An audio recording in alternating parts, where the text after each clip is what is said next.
మేము ఎన్నికల కమిషన్ను చాలా స్పష్టంగా అడిగాం. 15 బూతుల్లో రీపోలింగ్ జరపాల్సిందే.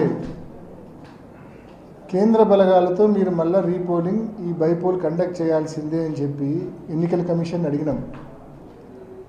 అండ్ కోర్టును కూడా ఆశ్రయిస్తూ ఉన్నాం. కేవలం కంటి తుడుపు చర్యగా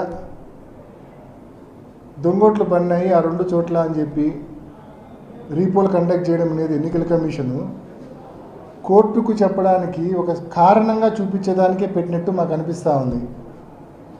దీంట్లో ఎటువంటి శాంటిటీ లేదు. ఎందుకంటే ఇట్ ఈస్ క్రిస్టల్ క్లియర్. 15కు 15 బూతుల్లో 15కు 15 బూతుల్లో మొత్తం పడినవన్నీ కూడా దొంగ ఓట్లే.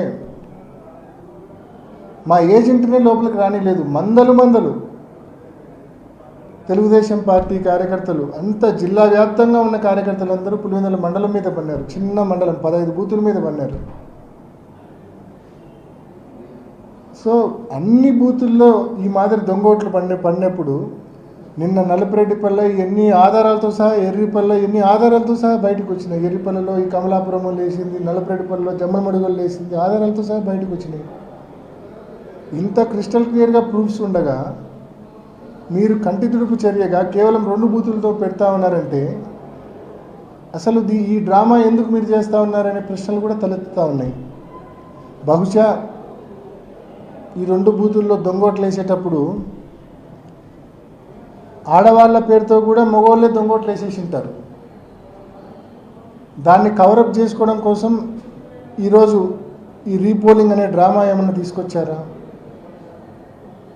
లేకుంటే వైఎస్ఆర్సీపీ కోర్టును ఆశ్రయిస్తామని చెప్పింది. కోర్టును ఆశ్రయిస్తే మనం చెప్పుకోవడానికి ఏదో ఒక కారణం ఉండాలి కదా అని చెప్పి ఈ రీపోలింగ్ డ్రామాకు తెరదీశారా? సో ఏది ఏమైనా 15 బూతుల్లో కేంద్ర బలగాలతో రీపోలింగ్ జరపమని చెప్పి ఇప్పటికే మేము ఎన్నికల కమిషన్ అడిగాము. కోర్టును కూడా ఆశ్రయిస్తూ ఉన్నాం. మరి తప్పకుండా మా స్టాండ్ అదే. ఈ మాదిరి రీపోలింగ్ పేరుతో కేవలం 2 బూతుల్లో రీపోలింగ్ పేరుతో డ్రామాలకు మీ ట్రాప్లో మేము పడదలుచుకోలేదు. కాబట్టి ఈ ఎన్నికలు మీరు చెప్తున్న ఈ 2 బూతుల్లో రీపోలింగ్లో మేము పాల్గొనదలుచుకోలేదు. మేము బహిష్కరిస్తూ ఉన్నాం ఈ రీపోలింగ్ను. నిన్న ఏ రకంగా మీరు వైఎస్ఆర్ కాంగ్రెస్ పార్టీ పోలింగ్ ఏజెంట్స్ను బూతుల దగ్గర మీ వాళ్ళతో బలవంతంగా దాడి చేయించి, పోలీసుల సంపూర్ణ సహాయ సహకారాలతో మా వాళ్ళ మీద దాడి చేయించి ఏజెంట్ ఫామ్స్ లాక్కొని వెనక్కి పంపించారో, ఏ రకంగా అయితే ఓటర్ల దగ్గర బలవంతంగా ఓటర్ స్లిప్పులు లాక్కొని లోపలికి వెళ్ళి దొంగోట్లు వేశారో, మొత్తానికి నిన్న మీరు ప్రజాస్వామ్యాన్ని కూనీ చేశారు. మొత్తం 15 బూతుల్లో కూనీ చేశారు. నేను నిన్న మీడియాకి అప్పీల్ చేసిన, మళ్ళా అప్పీల్ చేస్తున్నా. ఇవాళ మీరు ఊర్లలోకి పోయినా సేఫే. నిన్నంటే సేఫ్ కాదు మీరు ఊర్లోకి పోతే. ఎందుకంటే జిల్లా వ్యాప్తంగా బయట నియోజకవర్గాల వాళ్ళు పెద్ద ఎత్తున వేలాది మందిగా ఆ 15 బూతుల పరిధిలో ఉన్నారు. నిన్న మీరు పోతే మీ కెమెరాలు ఎరగొట్టే పరిస్థితి, మీ ఫోన్లు ఎరగొట్టే పరిస్థితి ఉన్నది వాస్తవం. మీరు నిన్న పోలేకపోయిన మాట వాస్తవం. నిన్న మండలంలోకి, పులివెందుల మండలంలోకి ఈరోజు వాళ్ళంతా ఏ ఊరికి వాళ్ళ ఊరికి వెళ్ళిపోయి ఉంటారు. ఈరోజు వాళ్ళు నిన్న రాత్రికే వాళ్ళందరూ వాళ్ళ ఊర్లోకి వెళ్ళిపోయి ఉంటారు. ఈరోజు పులివెందుల మండలంలో ఆ 15 బూతుల పరిధిలోని 6 పంచాయతీలకు వెళ్ళి దయచేసి రిక్వెస్ట్ చేస్తా ఉన్నా, ప్రజలను అడగండి మీ గ్రామంలో పోలింగ్ ఎలా జరిగింది, మీరు ఓటు వేసారా, ఒకవేళ ఓటు వేయకపోతే ఏ కారణం చేత ఓటు వేయలేదు అని చెప్పి ప్రజలను అడగండి. నేను చెప్పే కారణాలు కరెక్టా కాదా అనేది మీకు ప్రజలు ఇచ్చే రిప్లైలోనే తెలుస్తుంది.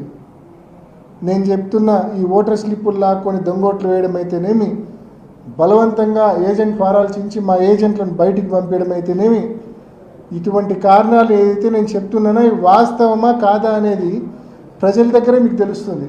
కాబట్టి once again I'm appealing the media, దయచేసి మీరు వెళ్ళి ఊరూరా ప్రజలతో ఇంటర్వ్యూ తీసుకోండి, అడగండి, ఒక చిన్న సర్వే మాదిరి కండక్ట్ చేయండి.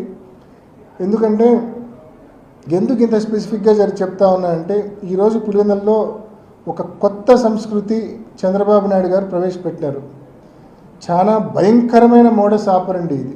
అంటే భయంకరమైన ఆపరేషన్ ఇది. ఒక కొత్త సంస్కృతి ఇది. ఎప్పుడు దేశంలో ఎక్కడా జరిగిండదు ఈ మాదిరి. ఉప ఎన్నికల్లో ఇంత పెద్ద ఎత్తున మామూలుగా సహజంగా గతంలో రిగ్గింగ్లు మనం ఎప్పుడో 20 ఏళ్ళు 25 ఏళ్ళ క్రితం చూసి ఉంటాం. కానీ రిగ్గింగ్ అంటే ఏంది? ఆ గ్రామంలో వాళ్ళు మాట్లాడుకొని ఏజెంట్కు కొంచెం డబ్బులు ఇచ్చుకొని సెట్ చేసుకోవడమో, లేకుంటే ఆ ఏజెంట్ లాగి చేసుకోవడమో, ఏదో ఆ గ్రామ లెవెల్లోనే ఆ గ్రామంలో ఉన్న 2 పార్టీల లెవెల్లోనే నడిచిపోయేది.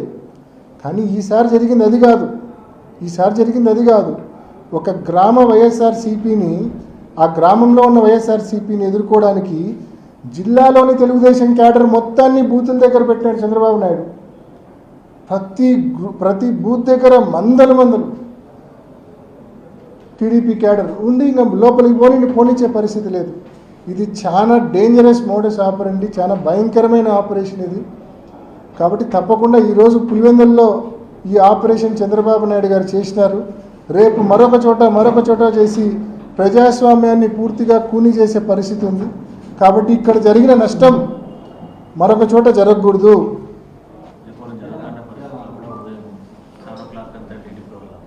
అంటే వెరీ సింపుల్ నా, నిన్న మనం అనుకుంటాం కదా, నిన్న ఆపరేషన్ ఈరోజు కూడా ఫాలో అవుతుంటారు.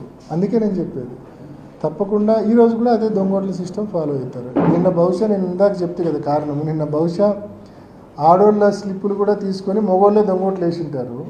ఇప్పుడు ఆ ప్యారిటీ తీసుకోవడం కోసం, దాన్ని సమం చేయడం కోసం బహుశా రీపోలింగ్ పెట్టుకొని, అంటే దొంగ ఓట్లను కూడా జస్టిఫై చేసుకోవాలి కదా, ఆడవాళ్ళు అన్నట్టు మొగోళ్ళు అన్నట్టు జస్టిఫై చేసుకోవాలి కదా.